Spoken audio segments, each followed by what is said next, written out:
আজ আমি করব পুঁই শাকের বড়া। তো সবাই দেখতে থাকুন, আমার সাথেই থাকুন। কেমন আছেন সবাই?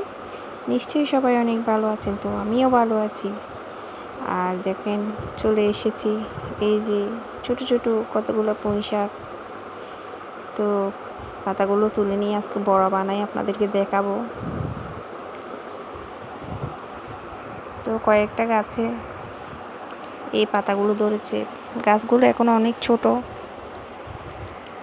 তো কয়েকটা পাতা নিব, কারণ আমাদের পরিবারের সদস্য খুব কম, আমরা 4 জন, আর ছোট বেবিটা খাই না।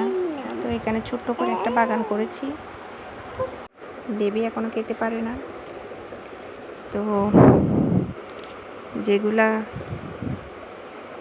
নিচে পাতা মানে একটু মোটা মোটা হয়েছে, এগুলো নিচ্ছি। এই বাগানটা আমি ছোট্ট করে করেছি, এখনো বাগানটা বড় হয় নাই, আরও অনেক গাছ লাগিয়েছি। তো আশা করি যখন গাছগুলো বড় হবে তখন দেখাবো। তো আজকে অনেক সুন্দর রোদ উঠেছে, আর আমি এখানে আলু নিয়েছি, আলু ভর্তা করব, আর কিছু ডাল ভিজিয়েছি। কিছু ডাল আমি বেটে নিব পুঁই শাকের বড়ার জন্য, আর কিছু ডাল আমি রান্না করব। তো চলে আসলাম, ডালগুলো একটু বেটে নিব।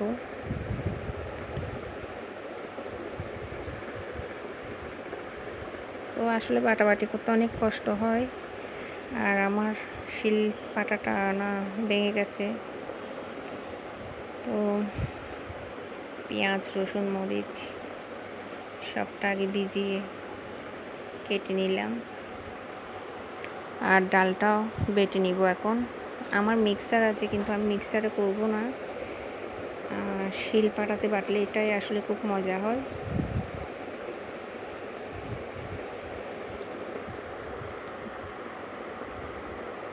তো বাটাবাটি হয়ে গেছে, রান্নাঘরে চলে যাব।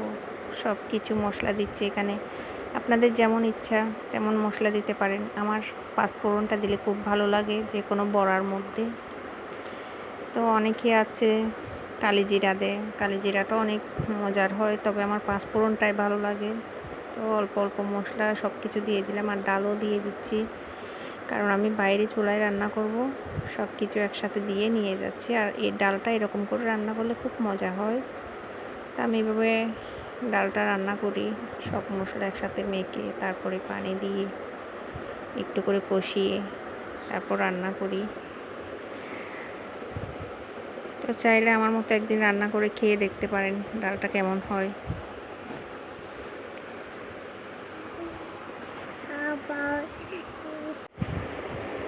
তো আমি আসলে এভাবে রান্না করি। আলুগুলো সিদ্ধ করে নিয়েছি, আর পেঁয়াজটাও ভেজে নিয়েছি, মরিচটাও ভেজে নিয়ে। তো বড়াটা একেবারে রেডি। এই যে আমি শাকের বড়াটা করে নিচ্ছি, পুরো পাতার মধ্যে বেসনটা লাগিয়ে নিলাম। দেখেন বড়াটা কত সুন্দর হয়েছে, কতটা পরিমাণে বড়টা মুচমুচে। আরও দুই একটা করেছি, চাইলে আপনারা বানিয়ে খেতে পারেন। এটা আমি ডাল দিয়ে করেছি, আর কি কি মিশিয়েছি সেটা আপনারা দেখেছেন। আমার পছন্দ মতো মশলা আমি সবগুলো মিক্স করেছি। তার পাতাটাও ধুয়ে একদম গোটা গোটা করে নিলাম। তো সবগুলো ভাজাভাজি হয়ে গেছে। এখন আলু ভর্তাটা আমি তেলে দিব, কারণ আমাদের ঘরে আলু ভর্তাটা তেলে দিতে হয়, তেলে না দিলে আবার অনেকে পছন্দ করে না। তো সেই জন্য তেলে ভাজা ভাজা করতে হবে আলু ভর্তাটা। তো আমি বাইরে চুলায় রান্না করি, আর রান্না শেষে চলে আসলাম, খাবো এখন। তো ছোট্ট বেবিটার জন্য নিলাম, আর বেবিটা হচ্ছে মানে ডালটা পরে নিব। আমার ভিডিওগুলো কেমন লাগে একটু জানাবেন সবাই। যদি ভালো লাগে লাইক কমেন্ট করবেন। চ্যানেলটা কিন্তু সাবস্ক্রাইব করতে একেবারেই ভুলবেন না। সাবস্ক্রাইব করে পাশে থাকবেন, পাশে থাকা অলে চাপ দিয়ে বেলটা বাজিয়ে দিবেন, যাতে আমার সব ভিডিওর নোটিফিকেশন আপনাদের মোবাইলে চলে যায়। আসলে খুব মজা হয়েছে। তো অবশেষে খেতে বসলাম, সবাইকে খাওয়িয়ে তারপরে আমি খেতে বসলাম। তো আপনারাও ভালো থাকবেন, সুস্থ থাকবেন। টাটা।